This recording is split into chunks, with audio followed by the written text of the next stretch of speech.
أعوذ بالله من الشيطان الرجيم. بسم الله الرحمن الرحيم. يا زكريا إنا نبشرك بغلام اسمه يحيى لم نجعل له من قبل سميا قال رب أنى يكون لي غلام وكانت امرأتي عاقرا وقد بلغت من الكبر عتيا قال كذلك قال ربك هو علي هين وقد خلقتك من قبل ولم تك شيئا قال رب اجعل لي آية قال آيتك ألا تكلم الناس 3 ليال سويا فخرج على قومه من المحراب فأوحى إليهم أن سبحوا بكرة وعشيا يا يحيى خذ الكتاب بقوة وآتيناه الحكم صبيا وحنانا من لدنا وزكاة وكان تقيا وبرا بوالديه ولم يكن جبارا عصيا وسلام عليه يوم ولد ويوم يموت ويوم يبعث حيا صدق الله العظيم. سورہ مریم کی آیت نمبر 7 سے 15 تک آیات آپ کے سامنے تلاوت کی گئی. شروع سورت سے حضرت زکریا علیہ السلام کی بارگاہ الہی میں عاجزانہ دعا کا ذکر تھا، جس میں انہوں نے اس بات کا اظہار کیا کہ ان کے خاندان کے لوگ اچھے نہیں جو ان کے بعد ان کا دینی اور علمی کام چلا سکے. تو اس لیے اللہ کے دربار میں دعا کی کہ اللہ مجھے ایسا وارث عطا فرما جو میرا علمی اور تبلیغی وارث ہو، کیونکہ خاندان کے لوگ یہ کام نہیں کریں گے، ان کے حالات اچھے نہیں ہیں. اور ایسا مجھے وارث عطا فرما علم اور دین کے لحاظ سے جو تنہا میرا وارث نہ ہو بلکہ پورے خاندان یعقوب علیہ السلام کا علمی اور تعلیمی تبلیغی وارث ہو، اور اے اللہ اس کو اپنا پسندیدہ بندہ بھی بناؤ. اور اس دعا کا داعیہ اور سبب وہ بنا جو سورہ آل عمران میں اللہ نے ذکر کیا کہ ایک دفعہ حضرت مریم رضی اللہ تعالی عنہ کے پاس انہوں نے بے موسم کے پھل دیکھے، تو اس وقت ایک ان کے دل میں یہ بات آئی کہ میں بھی اللہ سے اس وقت مانگوں تو کون سی بات ہے، ورنہ دعا تو نہ معلوم کب سے وہ مانگتے رہے ہوں گے، لیکن وقت کی بات ہے، اجابت کا بھی کوئی خاص وقت ہوتا ہے. تو انہوں نے سمجھا کہ یہ تو اجابت کا خاص وقت ہے، اس وقت حضرت مریم کے پاس اگر بغیر موسم کے پھل آ سکتے ہیں تو مجھے بھی اب موسم اولاد کا نہیں ہے، یہ پھل مل سکتا ہے، کیونکہ ان کی عمر 120 سال کی ہو چکی تھی اور بیوی 98 سال کی تھی، اور اس کے ساتھ ساتھ بیوی اولاد جننے کے قابل بھی نہیں تھی. لیکن بعض نے سمجھا کہ یہ چیزیں بغیر اسباب کے ہو سکتی ہیں، اگر یہ پھل بغیر اسباب کے آ سکتے ہیں تو اولاد بھی بغیر اسباب کے، تو اس لیے انہوں نے فوری طور پر دعا کی تھی، اور دعا یہ ہے جو یہاں بتائی، سبب وہاں بتایا، دعا یہاں بتائی. بہرحال بات موقع کی تھی تو ادھر سے دعا ہوئی، ادھر سے اس کی قبولیت کی بشارت بھی ساتھ ہی آ گئی. تو فرمایا یا زکریا انا نبشرک بغلام اسمہ یحییٰ، اے زکریا ہم تجھے خوشخبری دیتے ہیں ایک لڑکے کی. تو غلام کا ایک معنی تو وہی اصطلاحی معنی ہوتا ہے جو کسی زمانے میں غلامی کا دور تھا، لیکن غلام عربی میں لڑکے کو بھی کہتے ہیں، یا لڑکا مراد ہے. تو آپ کو لڑکے کی بشارت سناتے ہیں اسمہ یحییٰ، کہ اس کا نام یحییٰ ہے، اور لم نجعل له من قبل سمیہ، ہم نے اس سے پہلے اس نام کا کوئی آدمی نہیں بنایا، یعنی یہ پہلا نام ہے جو آپ کے بیٹے کا تجویز کیا، اس سے پہلے اس نام کا کوئی دوسرا نہیں۔ سمیہ کا ایک معنی تو یہی ہے، یعنی ہم نام ایک جیسا نام جی، لیکن سمیہ کا ایک معنی ہم مثل بھی ہوتا ہے، اس جیسا، جیسے کہ اسی صورت میں آگے چل کے آئے گا، اللہ تعالیٰ فرماتے ہیں حل تعلم لہ سمیہ، کیا تم اللہ کا مثل جانتے ہو؟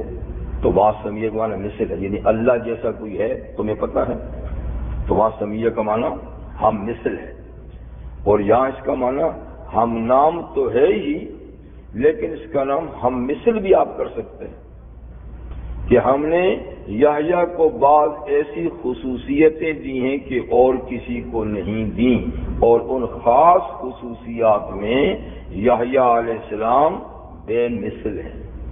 اللہ تو ہر چیز میں بے مثل ہے نا، تو یہ خاص چیزوں میں بے مثل ہیں، اور وہ خاص چیزیں حضرت زکریا علیہ السلام یحییٰ علیہ السلام کو کیا دیں وہ بھی سورہ آل عمران میں اللہ تعالی نے بتائی ہے کہ ہم جو بیٹا آپ کو دینے والے ہیں، ایک تو نام بھی ہم نے تجویز کیا، اور ماشاءاللہ نام کا معنی بھی کیا، یحییٰ کا معنی ہے جیتا جاگتا، زندہ، جینے والا، حیات والا۔ اس کے مقابلے میں موت ہے، یحییٰ کے مقابلے میں یہ جیسے قرآن ہے یموت و یحییٰ، یموت مرتا ہے اور زندہ ہوتا ہے، تو اللہ تعالیٰ فرماتے ہیں کہ جہنمی لوگ لا یموت فیہا ولا یحییٰ، نہ مریں گے نہ جئیں گے، ان کی ایسی زندگی ہوگی نہ مرنے کا آرام نہ جینے کا مزہ، ایسی زندگی ہوگی۔ تو اس کے مقابلے میں یموت آتا ہے، کئی لوگوں کا نام یموت بھی ہوتا ہے یموت مرنے والا، اس کا معنی جینے والا یحییٰ۔ تو اس نام کی وجہ تسمیہ یہ بھی ہو سکتی ہے کہ ان کی تعلیمات سے اور ان کے بیانات سے لوگوں کو علمی اور روحانی زندگی ملے گی، اور اس کا یہ مطلب بھی ہو سکتا ہے کہ ان کی ماں کا رحم، بچہ دانی پیدائش کے قابل نہیں تھی، جیسے مری ہوئی تھی، تو یحییٰ اس بیٹے کی بدولت اس کو زندگی دی اللہ نے، ان کے رحم میں بچہ پیدا کرنے کی صلاحیت پیدا کر دی اللہ، جیسے کہ اس کو اللہ نے دوبارہ بچہ پیدا کرنے کے لیے زندہ کر دیا، یعنی وہ مری ہوئی تھی ان کی رحم اور بچہ دانی، تو ان کی وجہ سے اس کو حیات مل گئی۔ تو بہرحال وہ بھی ہو سکتا ہے، اور یہ بھی کہ ان سے لوگ روحانی زندگی حاصل کریں گے، یہ بھی ہو سکتا ہے۔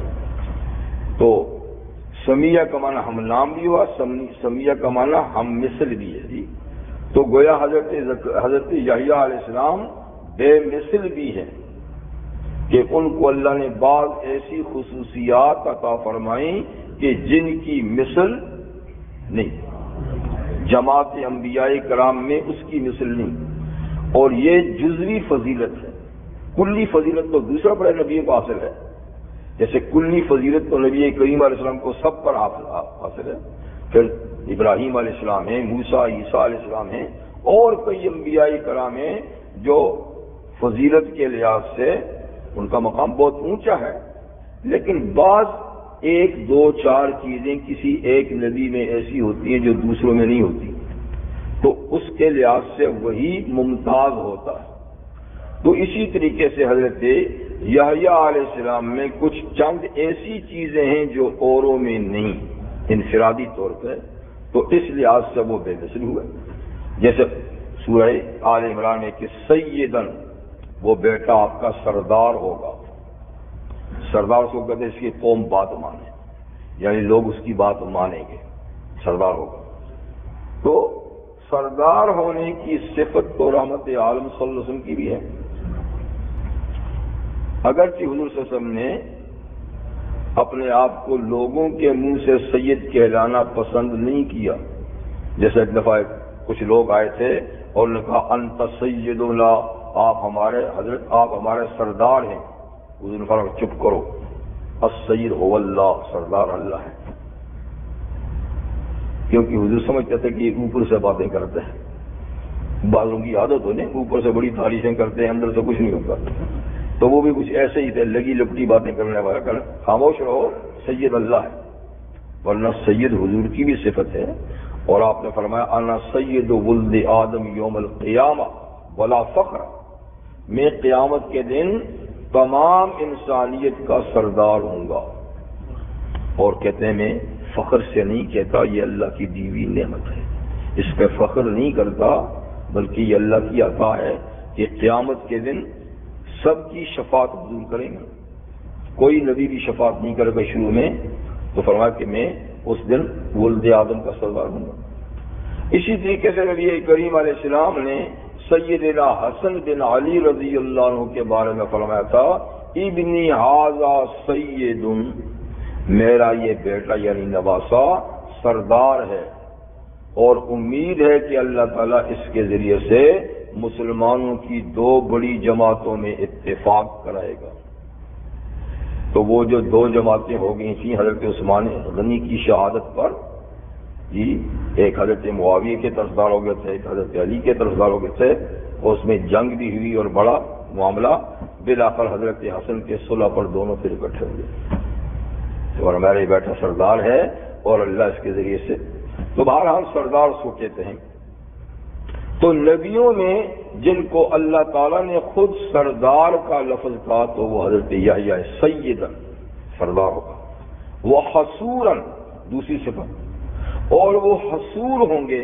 حصور کا معنی بند کیے ہوئے، روکے ہوئے، یعنی وہ عورتوں کے تعلق سے روکے ہوئے ہوں گے. یہ مطلب نہیں کہ ان میں وہ قوت نہیں ہوگی، یہ بات نہیں. یعنی ان کو آخرت کا اتنا غلبہ ان پہ ہوگا کہ وہ اس طرف توجہ ہی نہیں کریں گے. اس لیے انہوں نے عمر بھر شادی نہیں کی اور اس کی رغبت ہی نہیں رکھی، ان کے اندر نہیں ہوئی اللہ تعالیٰ کی طرف سے. حصوراً ونبیاً، اور وہ نبی ہوں گے من الصالحین، صالح لوگوں میں سے. تو یہ صفات اللہ پر خود بیان کی. تو اس لحاظ سے گویا سمیہ کا معنی یعنی ان جیسا کوئی نہیں.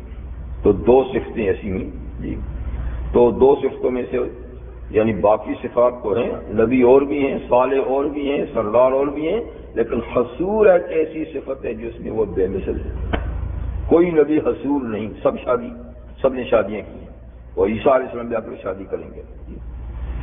تو اسی طریقے سے اللہ تعالیٰ بعض خصوصیات دیتے ہیں، جیسے خود عیسیٰ علیہ السلام کی بعض ایسی خصوصیات ہیں جو کسی میں نہیں، جیسے کہ وہ بغیر باپ کے اللہ نے کو پیدا کیا. یہ ایسی صفت ہے جو کسی میں نہیں. تو جزوی صفات بعض انبیاء میں ایسی ہوتی ہیں جو دوسروں میں نہیں، تو اس لحاظ سے وہ بے مثل ہی ہوتے ہیں. تو یہاں سمیہ کے دونوں ہی معنی ہو سکتے ہیں، لیکن عام فام معنی یہی ہے کہ سمیہ کا معنی یعنی ان کے ہم نام کوئی دوسرا نہیں.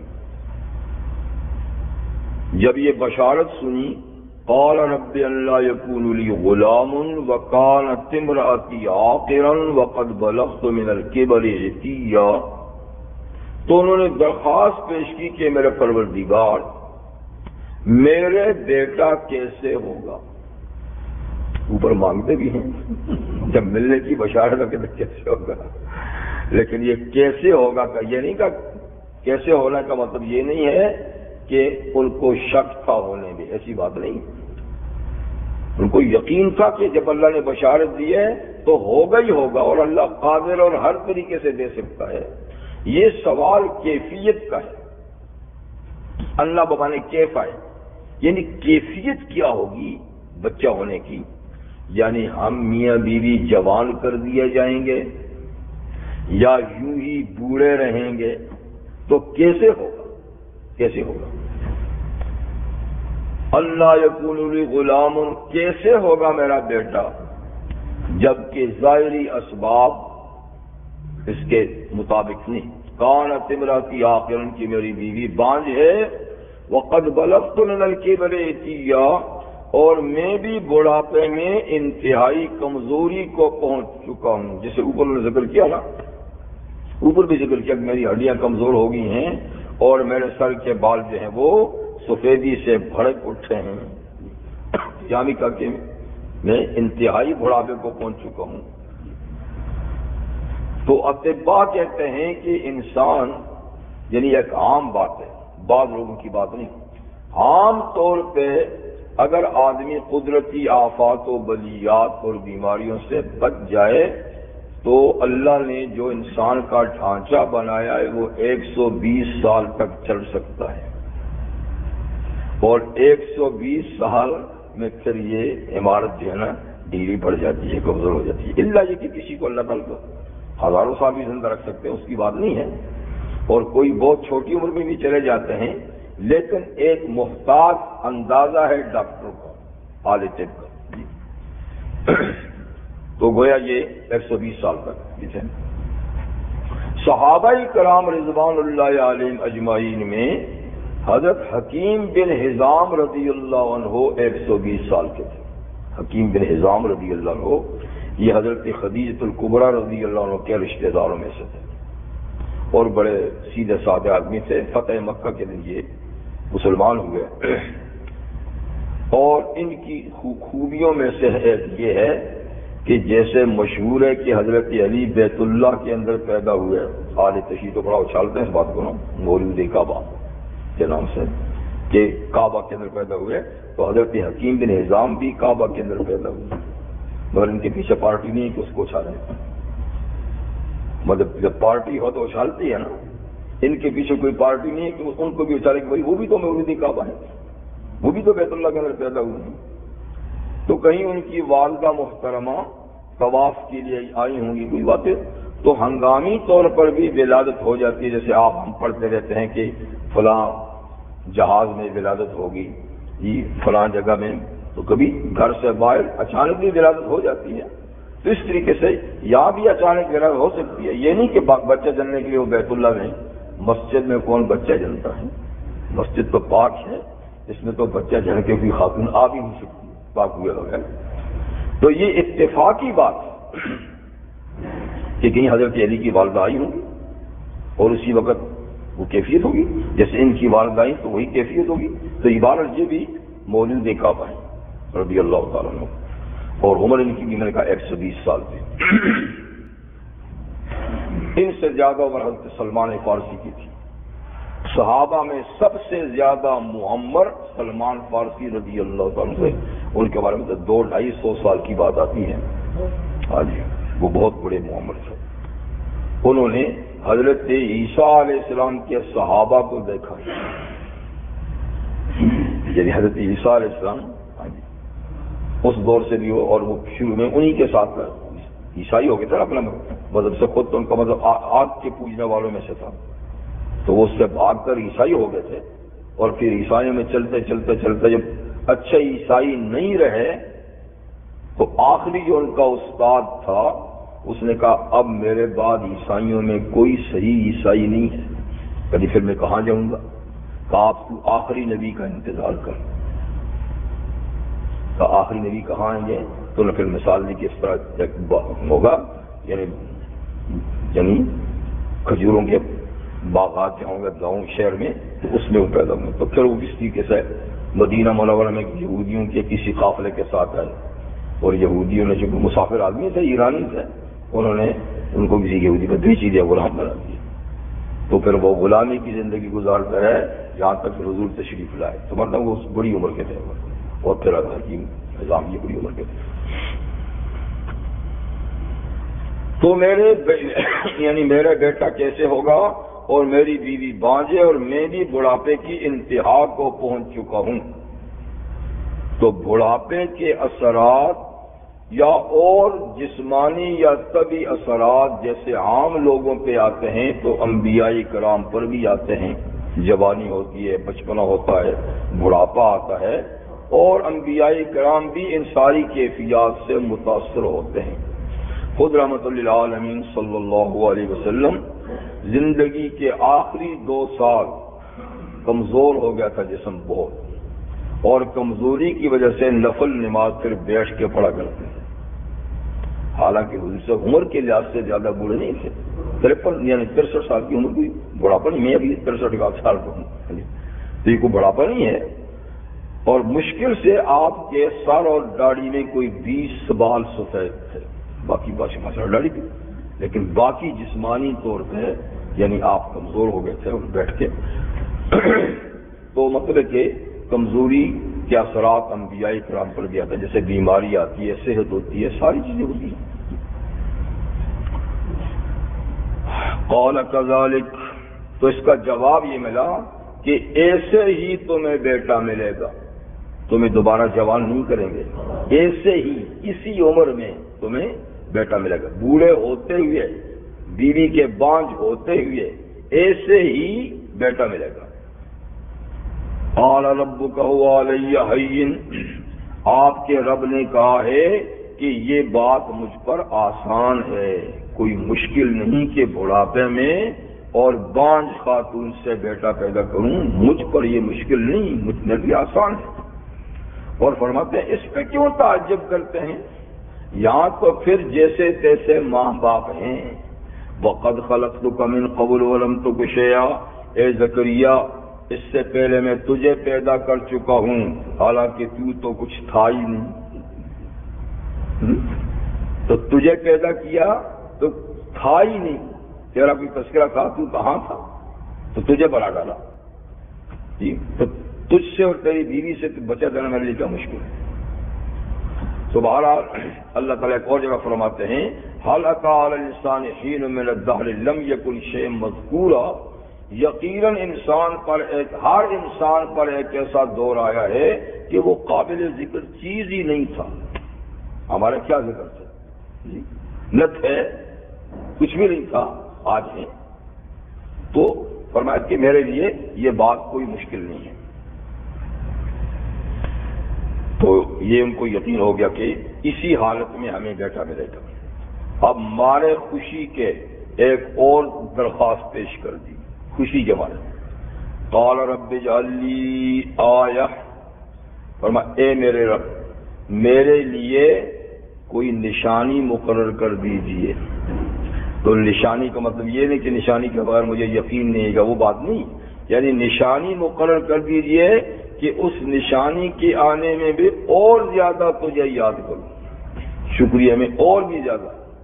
تو ایسی کوئی نشانی بتائیے کہ جب یعنی وہ بچہ ہونے لگے میری بیوی کے رحم میں آ جائے، حمل ٹھہر جائے، تو ایک نشانی ہو کہ اس وقت سے میں اور میری بیوی اور زیادہ تیرا شکر کریں، زیادہ عبادت کریں، اس طرح کی نشانی۔ قال آیتک اللہ تکلم الناس، اللہ تعالیٰ نے فرمایا کہ تیرے لیے نشانی یہ ہے کہ آپ لوگوں سے بات نہیں کر سکیں گے۔ جب بچہ رحم مادر میں آئے گا، ٹھیک ہے نا، حمل ٹھہرے گا، تو قدرتی طور پر آٹومیٹک آپ کی زبان لوگوں کے لیے نہیں کھلے گی، اللہ کا ذکر کریں گے، عبادت کریں گے، لیکن لوگوں سے بات چیت آپ نہیں کر سکیں گے صرف، اور وہ بھی کتنا، ثلاث لیال، 3 شب و روز، 3 رات بول کے ساتھ دن بھی مراد ہے، یہ نہیں کہ رات نہیں کریں گے دن کو کریں گے، لیال کا دن رات، تو 3 دن رات آپ بات چیت نہیں کر سکیں گے، اور یہ نہیں کہ یہ کسی بیماری کی وجہ سے ہوگا، سویہ، اس حال میں کہ آپ بالکل تندرست ہوں گے، ٹھیک ٹھاک ہوں گے۔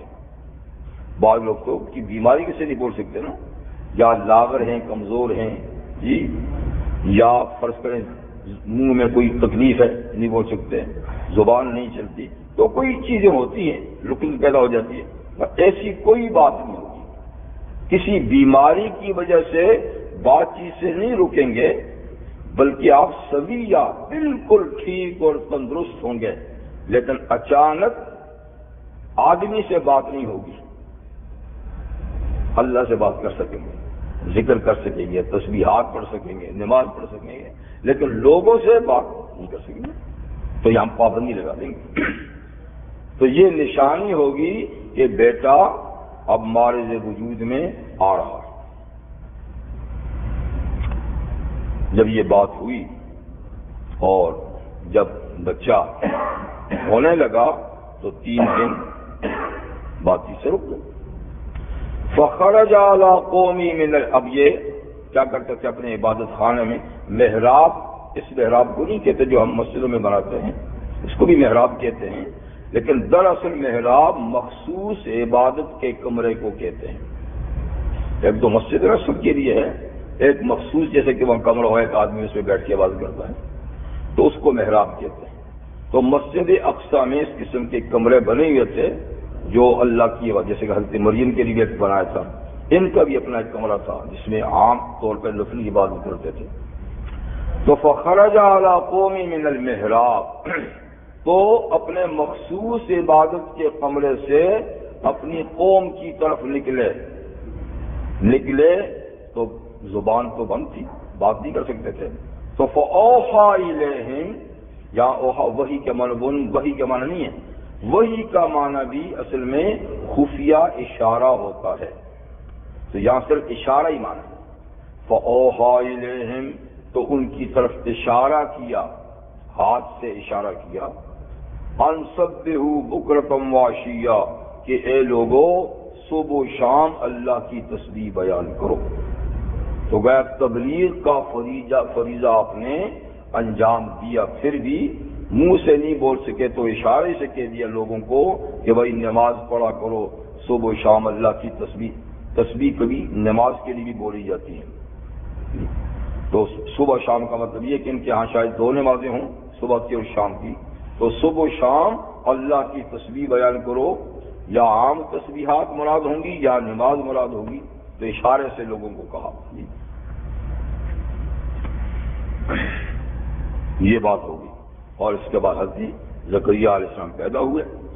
جب زکریا علیہ السلام سمجھدار ہو گئے اور بچپنے کی عمر سے نکل کے سمجھداری کی عمر میں آ گئے، 8-9 سال کے یا جتنے بھی ہوتے ہیں، تو اس وقت اللہ تعالیٰ نے جو حضرت یحییٰ علیہ السلام سے خطاب کیا، اب وہ یہ ہے، زکریا علیہ السلام کی بات ہوگی۔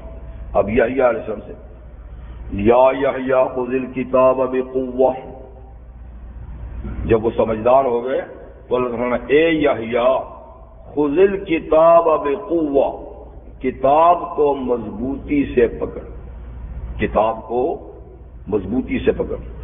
اب کتاب سے مراد کیا ہے؟ تو یحییٰ علیہ السلام پر تو کوئی کتاب نازل نہیں ہوئی، ممکن ہے کوئی صحیفہ نازل ہوا تو ہو، لیکن اس کا بھی کوئی ذکر نہیں ہے، پر کتاب نازل نہیں ہوئی۔ تو اس زمانے میں کتاب صرف تورات تھی، کیونکہ انجیل بھی تو حضرت عیسیٰ علیہ السلام پر نازل ہوئی ان کے بعد، تو اس وقت ایک ہی کتاب تھی جو موسیٰ علیہ السلام سے یعنی یحییٰ علیہ السلام تک ایک ہی کتاب تھی، تورات، اور بیچ میں جتنے انبیاء کرام دنیا میں تشریف لائے وہ صرف تورات ہی کے مطابق تبلیغ کرتے رہے۔ بعض انبیاء کرام کو مختصر سی کتابیں جیسے داؤد علیہ السلام کو زبور ملی، لیکن وہ بھی کوئی قانونی کتاب نہیں تھی، مناجات اور تسبیحات کی کتاب تھی۔ اس میں صحیح پر تو کتاب تھی لیکن قانون کی کتاب نہیں تھی، مناجات جن اللہ تعالیٰ سے دعائیں، تسبیحات، تعلیلات، اس قسم کی ذکر و اذکار پر مشتمل کرتی۔ تو قانون کی کتاب صرف تورات تھی، موسیٰ علیہ السلام سے لے کر اور عیسیٰ علیہ السلام کے زمانے تک۔ تو سب انبیاء کرام اگر ان کو کوئی صحیفہ ملا بھی تو بھی کتاب یہی تھی، قانون تھی، اور ہر نبی اسی کتاب کے مطابق یعنی لوگوں کو چلاتے رہے۔ تو یا حضرت یحییٰ علیہ السلام کو بھی اسی کتاب تورات کا حکم دیا کہ خذ الکتاب بقوہ، آپ کتاب کو مضبوطی سے پکڑے۔ مضبوطی سے پکڑنے کا مطلب یہ ہے کہ مضبوطی سے پکڑنا یعنی اس کو سیکھنا، سکھانا اور اس پہ عمل کرنا، یہ ہے مضبوطی سے پکڑنا۔ یہ نہیں ہے کہ ہاتھ سے پکڑ لو مضبوطی سے، یہ بات نہیں ہے۔ یہی بات بنی اسرائیل کو بھی اللہ تعالی نے فرمایا تھا کہ کتاب کو مضبوطی سے پکڑو ورنہ پہاڑ تم پہ گراتا ہوں۔ تو یہ مطلب تھا کہ اس کو پڑھو، سیکھو اور اس پہ عمل کرو۔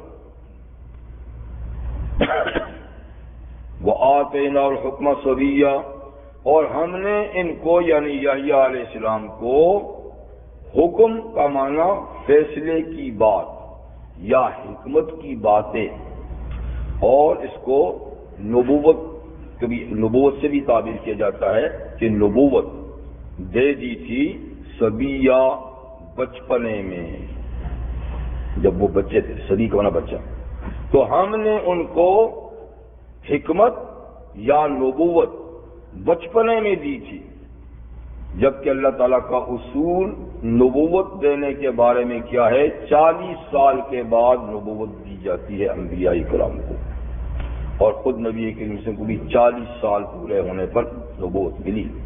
لیکن 2 نبی مستثنا ہیں اس قانون سے، ایک یحییٰ علیہ السلام اور ایک عیسیٰ علیہ السلام، کہ ان کو نبوت بچپنے ہی میں ملی جب بچے تھے، جس نے آتینا الحکمہ، تو حکم سے مراد اگر نبوت ہے تو ان کو نبوت، یعنی نبوت کے منصب پہ سر شعور کو پہنچتے ہی انہوں نے تبلیغ شروع کر دی کتاب کی، اور کتاب بھی اللہ تعالیٰ نے ان کو سکھا دی صدیہ۔ اب یہاں پر حضرت یحییٰ علیہ السلام کی بعض اور خصوصیات، جیسے کہ کچھ وہاں ذکر ہیں تو کچھ یہاں ذکر ہے، اس میں سے ایک تو یہ ہوئی کہ ان کو نبوت بچپنے میں ملی، وہاں تو یہ سکن ہے ان کو نبی بنائیں گے، نیک لوگوں میں سے ہوں گے، لیکن کب بنائیں گے؟ یہاں سے معلوم کہ بچپنے میں نبوت ان کو ملی۔ وَحَنَانًا مِن لَّدُنَّا، اب یہ اور صفات ہے، وَحَنَانًا، اور ہم نے حضرت یحییٰ علیہ السلام کو مہربان بنایا، نرمی اور رافت، رحمت اور شفقت کا پیکر بنایا، بڑے مہربان، بڑے ہی نرم دل۔ اور اگر حنان کا لفظ حنین سے لیا جائے تو حنین رونے کو کہتے ہیں، یعنی بڑا ہی رونے والا، تو ان کا زیادہ وقت رونے ہی میں گزرتا تھا، اللہ تعالیٰ کی یاد میں، اللہ کی عظمت، اللہ کی کبریائی، اللہ کا خوف، ڈر، ہر وقت ان کی آنسو بہتی رہتی، یعنی اس سے ہی ان کو فرصت دی کہ وہ شادی کریں، بچوں کی دیکھ بھال کریں گے، تو یا دین کی تبلیغ کی یا تنہائی ہوئی تو رونے بیٹھ گئے۔ اگر یہ حنان کا لفظ حنین سے لیا جائے تب، اگر حنان سے لیا جائے جو اللہ کا بھی نام ہے ایک حنان، منان، تو اللہ تعالیٰ کا نام حنان ہے، اس کا معنی ہے مہربان، شفیق، تو پھر اس کا معنی ہے شفقت کرنے والے، نرم دل اور مہربان، رحمت کا پیکر، شفقت کا پیکر۔ تو حضرت یحییٰ علیہ السلام نہیں، وہ رحمت و شفقت کا پیکر تھے، یا دوسرے معنی میں وہ بہت زیادہ اللہ کے خوف سے رونے والے تھے۔ حنانًا من لدنا، اور یہ صفت ان کو ہمارے ہاں سے حاصل ہوئی تھی،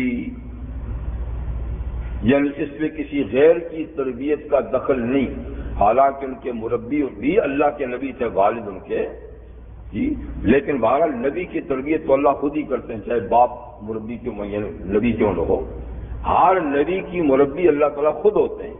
اس لیے فرمایا من لدنا، حنانا من لدنا، وہ نرم مزاج، نرم دل، رافت و رحمت کا پیکر تھے، ہماری طرف سے یہ باتیں خود ہم نے ان کے اندر بذات خود پیدا کی تھیں۔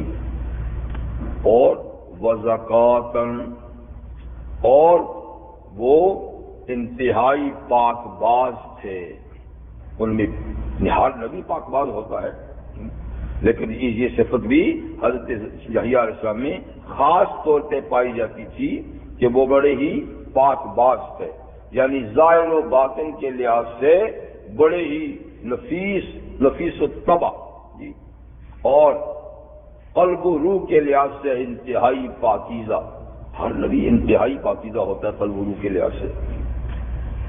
تو یہ زکوٰۃ کا لغوی معنی ہے، زکوٰۃ کا معنی پاکیزگی، اور زکوٰۃ کا اصطلاحی معنی ہوتا ہے مال میں سے مقررہ حصہ جو اللہ تعالیٰ نے مقرر کیا ہے، جتنا جس مال سے اس کا بر وقت ادا کرنا، جیسے کہ سال اس کے لیے ہے، یا جو زمین کی پیداوار سے پیداوار کا وقت ہے، یعنی جو بھی زکوٰۃ اللہ نے مقرر کی ہے، اس کی ادائیگی کو بھی زکوٰۃ اس لیے کہتے ہیں کہ اس کی ادائیگی سے باقی مال پاک ہو جاتا ہے، اس کی ادائیگی سے مال پاک ہو جاتا ہے۔ اور اگر زکوٰۃ کا ایک پیسہ بھی مال میں ملا رہا تو مال ناپاک ہوتا ہے، اس لیے کہ وہ دوسرے کا حق ہے، زکوٰۃ دوسرے کا حق ہے۔ جب دوسرے کا حق آپ اپنے مال میں ملائیں گے تو پورا مال ناپاک ہو جائے گا، جب تک اس کا حق نکال کے اس کو نہیں پہنچائیں گے مال پاک نہیں ہوگا۔ تو بہرحال مالی زکوٰۃ کو بھی زکوٰۃ اسی لیے کہتے ہیں کہ اس سے مال کی طہارت حاصل ہوتی ہے، لیکن لغوی معنی کے لحاظ سے زکوٰۃ کا معنی ہے طہارت اور پاکیزگی۔ تو یہاں دونوں معنی ہو سکتے ہیں۔ حضرت زکریا علیہ السلام مال کی زکوٰۃ ادا کرتے تھے، خیر ان کے باپ کو مال ہی اتنا کہاں تھا، لیکن یہ دوسرا ہی معنی ان کے لیے زیادہ مناسب ہے کہ وہ بہرحال مزکا اور یعنی ان کی خوب تطہیر تھی، خوب پاکیزگی تھی قلب کی زکوٰۃ۔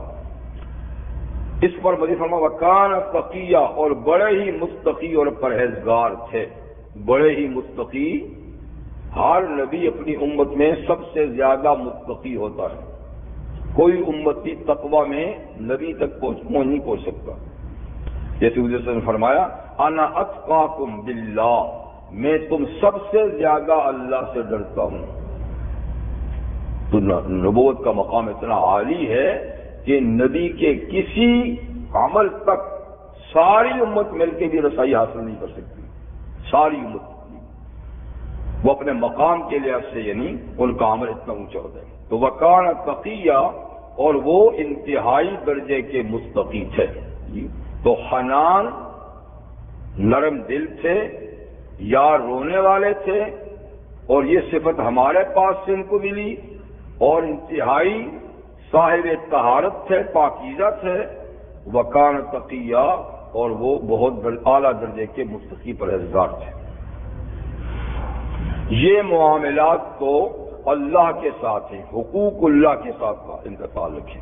باقی حقوق العباد میں بھی سب سے اول نمبر پہ تھے وَبَرًّا بِوَالِدَيْهِ، اور حضرت یحییٰ علیہ السلام اپنے ماں باپ کے ساتھ بڑے ہی نیکی کرنے والے تھے، حسن سلوک کرنے والے تھے۔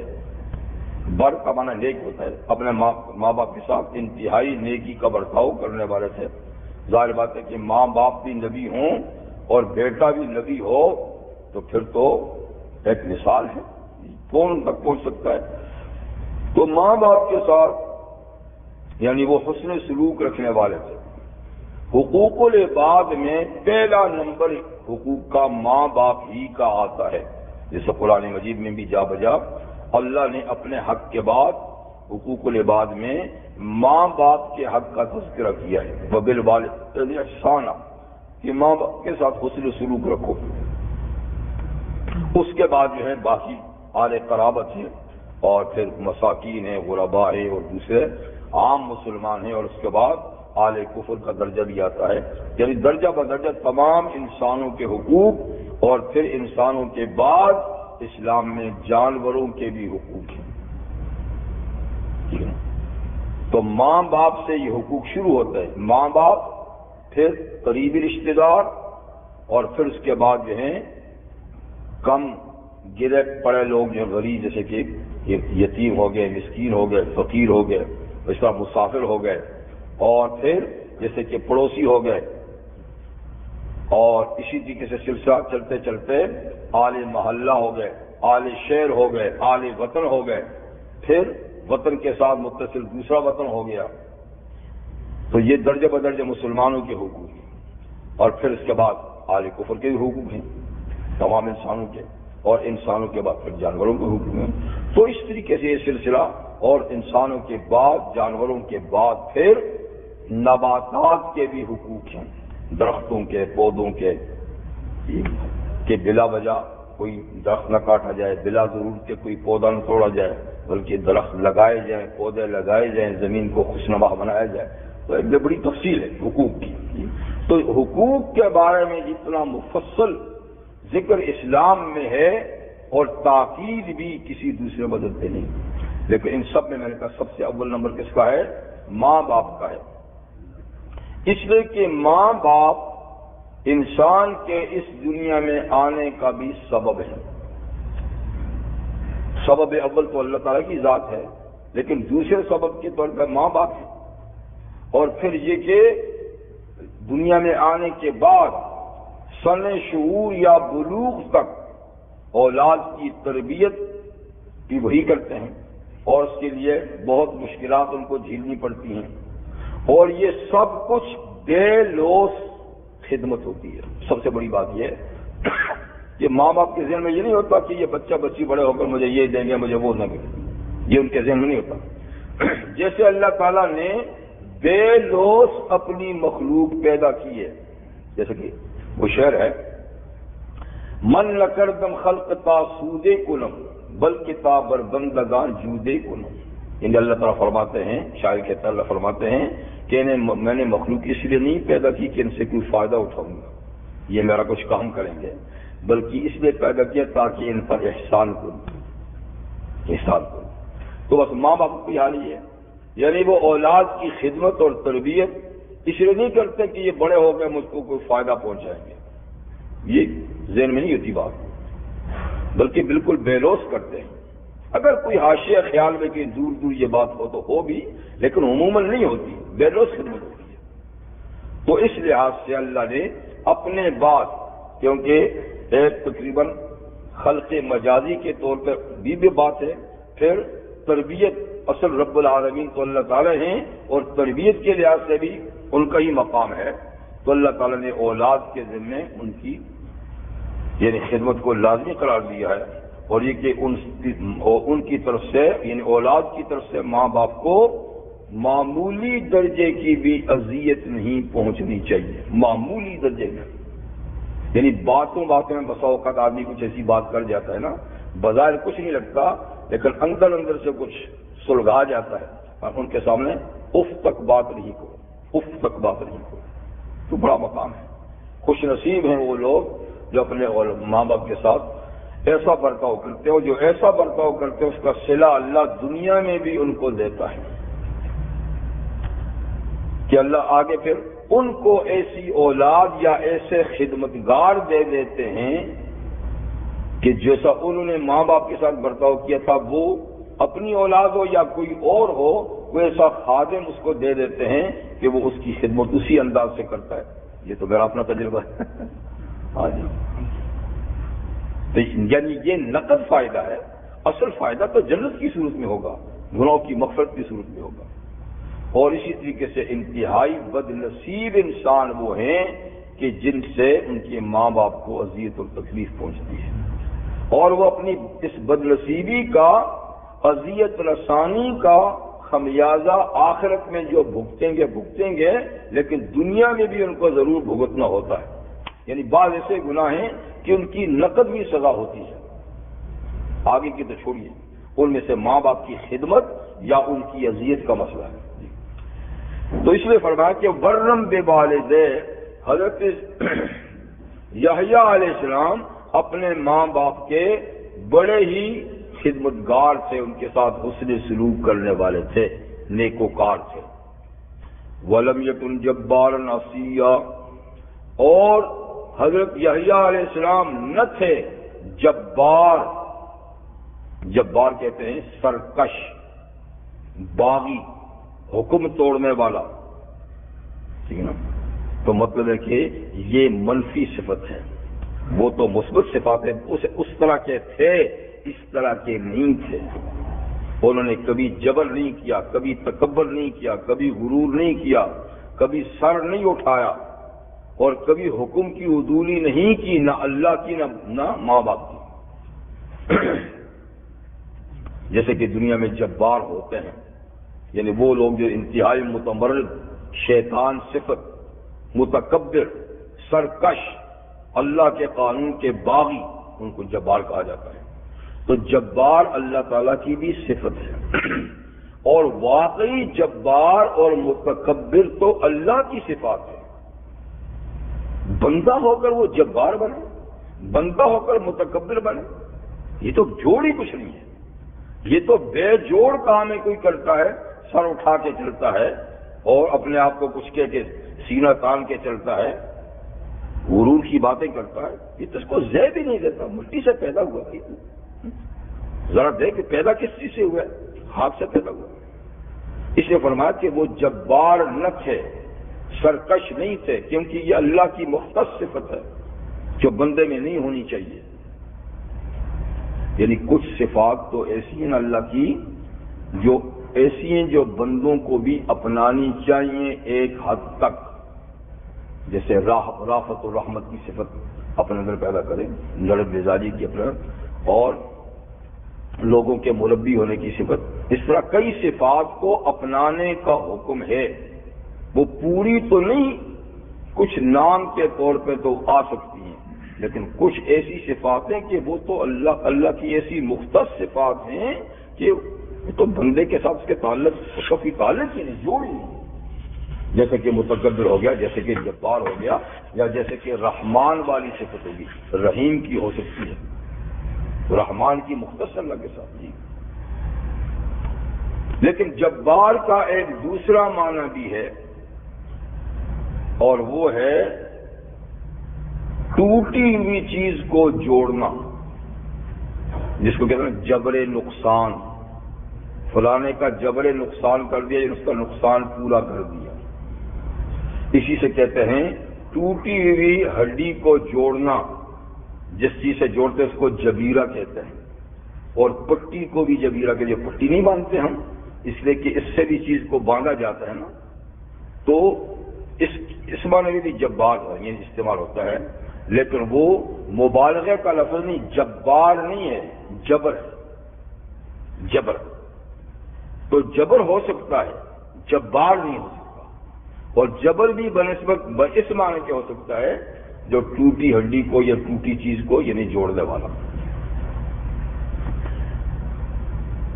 وَلَمْ يَكُنْ جَبَّارًا عَصِيًّا، اور حضرت یحییٰ جبار نہ تھے، یعنی سرکش نہیں تھے، نافرمان نہیں تھے، نہ اللہ کے نہ ماں باپ کے. عصیہ کا معنی عام نافرمان، نافرمان بھی نہیں تھے. نہ تو جبار تھے، یعنی نہ تو سرکش تھے، نہ ہی نافرمان تھے. یعنی نہ بڑی نافرمانی کرتے تھے نہ چھوٹی نافرمانی کرتے تھے. اس لیے کہ عصیہ کا عام نافرمانی پہ بولا جاتا ہے، اور جبار کا بڑی نافرمانی پر، قانون شکنی پر. تو یہ صفات منفی ہیں دو، کہ جبار نہ تھے، عصی نہیں تھے، باقی سب مثبت حنان تھے، زکوٰۃ والے تھے، تقی تھے، بر تھے، اور پہلے سید تھے، حصور تھے، نبی تھے، صالح تھے. یہ سب مثبت صفات ہیں ان کے میں پائی جاتی تھی. اب اللہ کی طرف سے حضرت یحییٰ علیہ السلام کو جو چیز مل رہی ہے اس کا اللہ ذکر فرماتے ہیں کہ ان خوبیوں کی وجہ سے اللہ تعالیٰ کی طرف سے ان کو کن انعامات سے نوازا گیا. تو اللہ نے فرمایا کہ ان کو میری طرف سے مکمل سلامتی کا اعزاز حاصل ہوا، مکمل سلامتی. وَسَلَامٌ عَلَيْهِ، اور یحییٰ پہ سلامتی ہے، میرا سلام ہے، یعنی میری طرف سے سلامتی کا پیغام ہے کہ وہ سلامت رہیں گے ہر قسم کی آفات و بلیات سے. میری طرف سے ان کو سلامتی کا سرٹیفکیٹ حاصل ہے. کب؟ یوم ولدہ، جس دن پیدا ہوئے تھے اس وقت سے، پیدائش کے دن سے میری طرف سے سلامتی کا سرٹیفکیٹ ان کو حاصل ہے. وَيَوْمَ يَمُوتُ، پھر ساری زندگی یہ، اور جس دن ان کا انتقال ہوگا تب بھی یہ سرٹیفکیٹ ان کو حاصل رہے گا. اسے کہ موت کا وقت بھی بڑا سنگین ہوتا ہے، اور شیطان ایڑی چوٹی کا زور لگاتا ہے اس وقت آدمی کو خراب کرنے میں، جب موت کا وقت آتا ہے. جب قبر میں جاتا ہے تو شیطان کب چھوڑتا ہے کہ یہ تو آخری مرحلہ ہے، اس میں سب کیے کرتا ہے کو خراب کیا جا سکتا ہے، ساری محنت پہ پانی پھروایا جاتا ہے. تو بڑے جتن کرتا ہے کہ اس وقت آدمی جو ہے نا اپنے دین سے پھر جائے، کوئی ایسی بات منہ سے نکال لے تاکہ اس کے سارے اعمال غارت ہو جائیں. تو اللہ تعالیٰ فرماتے یوم یموت، جس دن یحییٰ مریں گے، انتقال ہوگا، اس دن کی ان کو سلامتی حاصل ہوگی، اور شیطان کوئی ان کے ساتھ چھیڑ چھاڑ نہیں کر سکے گا. تو یہ تینوں دو مرحلے جو نہیں، دونوں مرحلے مشکل ہیں. پیدائش کا مرحلہ بھی مشکل ہے، جب آدمی پیدا ہوتا ہے تو کتنی تکالیف سے پیدا ہوتا ہے، یہ تو پیدا ہونے والا ہی جانتا ہے نا، اس پہ کیا تکلیفیں گزرتی ہیں، وہ چیختا چلاتا ہے اور ہم لوگ ہنستے مسکراتے ہیں اور کھاتے پیتے اور خوشیاں مناتے ہیں اور مبارکباد دیتے ہیں ایک دوسرے کو، اس کے غم میں کوئی شریک ہی نہیں ہوتا اور وہ تنہار ہوتا ہے، کوئی اس کے ساتھ دوسرا رونے والا نہیں ہوتا۔ اسی لیے کسی نے بڑی اچھی بات کہی ہے، آشونیدی کے روز زاد نے تو ہما خنداں بودند تو گریاں، کہتے آدمی کچھ یاد ہے، کچھ سنا ہے کسی سے کہ تیرے پیدا ہونے والے دن تو اکیلا ہی رو رہا تھا، باقی سب خوش ہو رہے تھے، مٹھائیاں بانٹ رہے تھے، خوشیاں منا رہے تھے، بھائی آیا، بھتیجا آیا، پوتا ہوا، نواسا ہوا، سارا خاندان اکٹھا ہو گیا تھا، مبارک تو کیا رو رہا۔ تو آشونیدی کے روز زاد نے تو ہما خنداں بودند تو گریاں، اب کہتا ہے غیرت مند بن، غیرت مند بن، این چونی زی ایسی زندگی گزار، این چونی زی کے روز مردنے تو اب ایسی خوش خصال زندگی گزار کہ تیرے موت والے دن ہما گریاں بودند تو خنداں، سب رو رہے اور تو ہنستا ہوا جا، سب رو رہے ہوں تو ہنستا ہوا جا۔ اور اس کا عربی کا بھی ایک شعر ہے، پتہ نہیں لگا یہ فارسی والے نے عربی کے شعر کی ٹرانسلیشن کی ہے شعر میں، اصل شعر عربی کا ہے کہ انت الذی ولدتک امک باکیا، انت الذی ولدتک امک باکیا والناس حولک یضحکون سرورا، تو وہی تو ہے نا تیری ماں نے تجھے روتا ہوا جنا تھا اور لوگ باقی تیرے آس پاس خوشی سے ہنس رہے تھے۔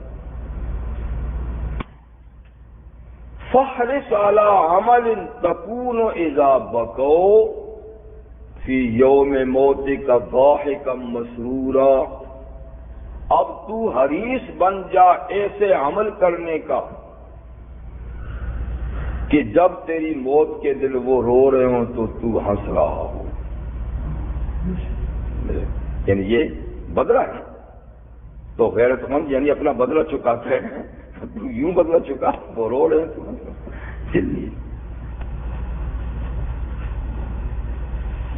تو مقصد یہ کہ یہ ایک مشکل وقت نا، لیکن روتا ہوا آتا ہے اور یہاں بھی شیطان چوکا بھی لگاتا ہے، میرا بن کے رہے گا، تو اس چوکے سے صرف ماں بیٹا محفوظ رہتے ہیں، عیسیٰ علیہ السلام اور ان کی والدہ، کہ ان کی نانی نے پہلے دعا کی تھی، انی اعوذ بکا، اے اللہ میں تیری پناہ میں دیتی ہوں اس بچی کو بھی اور اس کی اولاد کو بھی شیطان مردود سے۔ تو حضور نے فرمایا ہر بچے کو شیطان چوکا لگاتا ہے پر یہ ماں بیٹا اس سے محفوظ ہے، اس لیے کہ ماں نے پہلے ان کو اللہ کی پناہ میں دے دیا تھا۔ تو ادھر بھی اللہ نے سلامتی کا پیغام بھیج دیا کہ تیرے پیدا ہونے کے دن بھی تو سلامت رہے گا، کوئی چوکا شوکا نہیں پڑے گا۔ اور دوسرا مشکل مرحلہ پھر موت کا ہے، وہ تو نادانی کا وقت ہے، پتہ نہیں ہے، ایک چوکے سے رو رہا ہے، یہاں تو پتہ نہیں کتنی چیزیں چھوڑ کے جا رہا ہے تو کیا تکلیف ہوگی، سب کچھ کو چھوڑ کے جا رہا ہے اور پھر ماشاءاللہ سمجھدار ہے اور پھر نیک بد عمل بھی کیے ہیں، تو یہ دن مرنے کا پھر پیدا ہونے سے زیادہ مشکل ہے، اور پھر شیطان بھی آئے گا ماشاءاللہ، وہاں تو چوکا لگایا ہے، یہاں تو اب پورا کام کرے گا بگاڑنے کا، اس لیے فرمایا یوم یموت، جس دن ان کا انتقال ہوگا تو بھی وہ سلامت رہیں گے، وہ یوم یبعث حیا، اور اس سے زیادہ مشکل ہے پھر قیامت، جس دن قبروں سے اٹھیں گے، تو قیامت کا دن تو سب سے زیادہ مشکل دن ہے۔ اللہ تعالیٰ فرماتے ہیں ان زلزلۃ الساعۃ شیء عظیم، قیامت کا زلزلہ تو بہت بڑی چیز ہے، تو اس دن تو اور مشکل ہے۔ فرمایا یوم یبعث حیا، جس دن ان کو دوبارہ زندہ کر کے اٹھایا جائے گا، اس دن بھی حضرت یحییٰ علیہ السلام سلامت رہیں گے۔ تو دیکھو تینوں مشکل مرحلوں پہ اللہ تعالیٰ کی طرف سے سلامتی کا پیغام آ گیا۔